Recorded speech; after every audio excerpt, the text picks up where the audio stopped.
Abidjan, considéré comme la perle des lagunes, n'a pas pu par endroits éviter l'apparition d'un type d'habitat spontané, parfois même autour du quartier des affaires ou des quartiers résidentiels. Cette situation, qui défigure le paysage urbain, invite à s'interroger sur les raisons qui pourraient justifier la prolifération de ces sous-quartiers et parfois, malheureusement, dans des zones à risque clairement identifiées.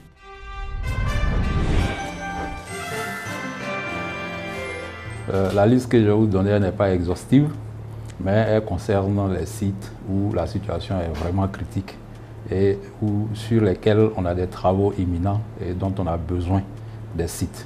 On pourra citer la zone de Bonoumé, la cuvette en amont de la digue de Bonoumé, la zone de Génie 2000, on a un barrage écrêteur à réaliser dans la zone de Génie 2000, où le site qui, à la fin des travaux, devra être inondé est occupé par des habitations.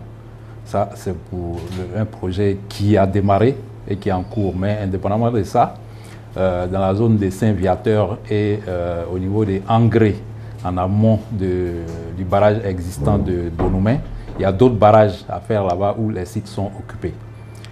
En plus de ça, on a au niveau de engrais dans la zone du château, on a une opération immobilière qu'on appelle Fondasso qui a été réalisée dans une cuvette de rétention des eaux pluviales. Ça, c'est pour les zones qu'on peut dire dangereuses parce que dans ces zones-là, les populations qui y habitent sont susceptibles d'être inondées. Mais plus globalement, on peut parler des zones où les installations dérangent le fonctionnement des ouvrages de drainage ou d'assainissement. Et le plus emblématique actuellement, c'est le canal d'Anoumambo que nous sommes en train de curer, mais dont les abords sont complètement occupés par les populations qui contribuent à boucher ce canal parce que c'est le lieu de rejet de tous les déchets que produisent ces populations.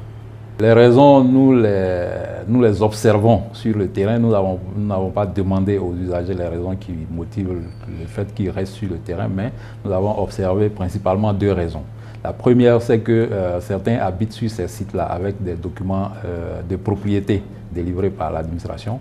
Et donc, pour quitter ces lieux, ils ont besoin de mesures d'accompagnement, au moins être dédommagés ou relocalisés. Pour le deuxième groupe, ce sont les gens qui sont installés de façon précaire. En général, ce sont des populations démunies qui n'ont pas suffisamment de moyens. Donc, le problème qui se pose, c'est où est-ce qu'ils s'en vont lorsqu'ils quittent ces lieux. Donc, voilà les deux raisons principales que nous avons observées sur le terrain qui font que les gens partent difficilement.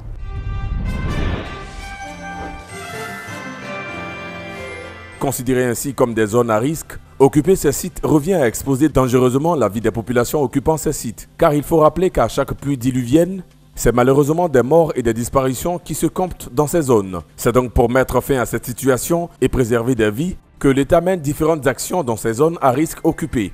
Quelles sont donc ces actions menées pour faciliter la libération de ces sites? Associent-elles tous les secteurs sur le terrain? Quelles sont généralement les attentes des populations concernées?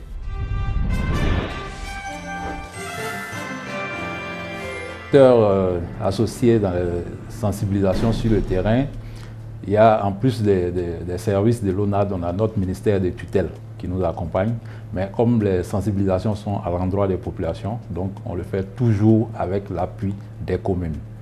Les attentes, c'est que pendant les campagnes de sensibilisation, c'est un message qu'on lance à l'endroit des populations et les attentes, c'est que ce message-là soit vraiment perçu et que le contenu soit vraiment mise en œuvre de façon concrète sur le terrain.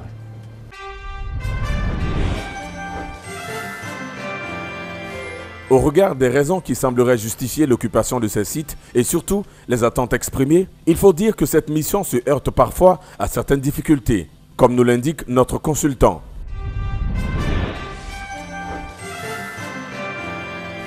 Dans les actions menées au niveau de l'ONAD, notre difficulté principale, c'est l'occupation des espaces prévus pour les ouvrages. C'est-à-dire autant les ouvrages à réaliser que les ouvrages existants, les occupations des sites, des ouvrages demeurent notre principale difficulté.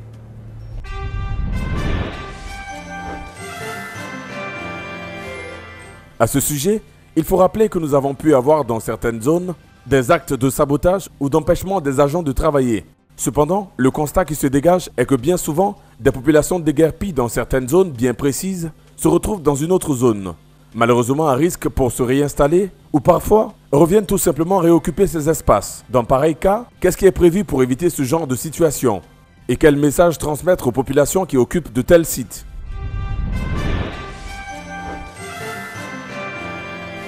Pour éviter une réoccupation des sites, nous avons deux actions prévues en fonction de la nature des sites à protéger.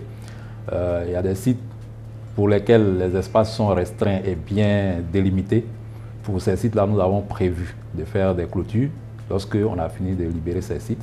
Et pour les autres sites qui sont un peu plus disparates, nous avons pris contact avec la SODEFOR pour qu'il y ait des opérations de plantation de végétation sur ces sites-là pour éviter leur recolonisation. Ces usagers, si nous leur demandons de quitter ces sites, en premier lieu, c'est pour eux-mêmes leur propre sécurité parce que lorsqu'il y a les pluies à Abidjan, nous tous, on constate les dégâts que la pluie fait dans ces zones. Donc si on leur demande de partir, c'est pour éviter qu'ils ne perdent eux-mêmes leurs biens parfois acquis au cours des durs labeurs. Et puis, le pire qui arrive souvent aussi, c'est qu'il peut y avoir des pertes en vie humaine. Donc, c'est pour éviter tout ça que nous demandons qu'ils quittent ces lieux. Donc, il faut qu'ils comprennent le message et qu'ils quittent effectivement ces lieux. En plus, il y a ceux qui habitent aux abords des ouvrages existants. Ces ouvrages-là ont besoin d'être entretenus régulièrement pour pouvoir jouer le rôle pour lequel ils ont été construits. Mais parfois les occupations rendent difficiles les accès et donc difficiles les opérations d'entretien. Et quand c'est comme ça, ça contribue à créer des problèmes lorsqu'il y a les pluies. Donc le message serait que vraiment les populations vivant aux abords de ces ouvrages-là en prennent soin, qu'ils évitent de les agresser, qu'ils évitent de les utiliser comme des dépôts d'ordures.